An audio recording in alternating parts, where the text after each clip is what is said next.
In the scientific community, the cave art of the Paleolithic era is regarded as the highest peak of human cognitive evolution. The images found in Chauvet, Lascaux, and Altamira are more than mere drawings.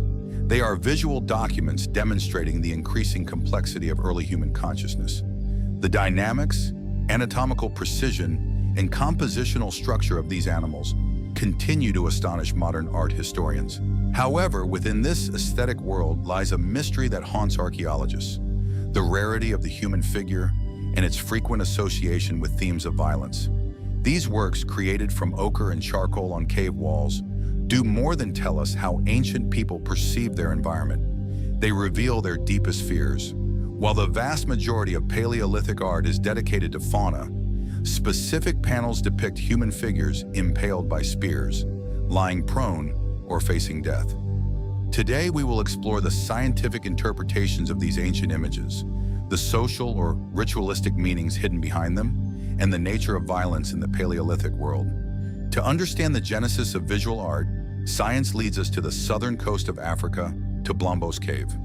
The 70,000-year-old geometric engravings found there serve as the first archaeological evidence of a developed symbolic thinking system in Homo sapiens.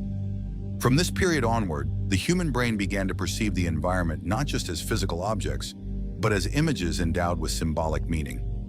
In recent years, archaeology has witnessed sensational new findings.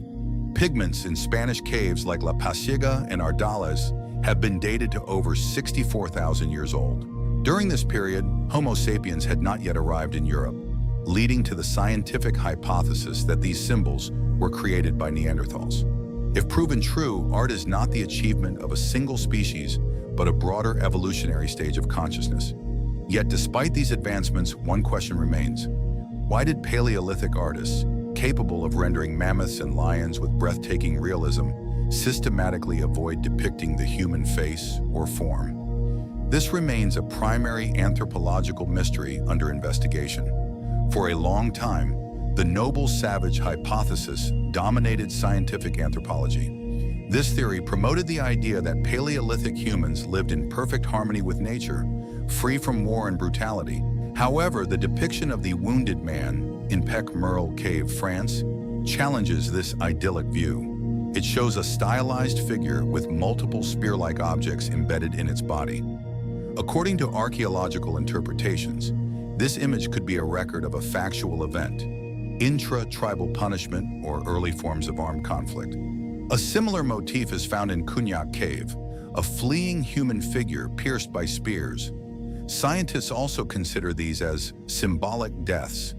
These images may have served as warnings to community members about the consequences of breaking social taboos.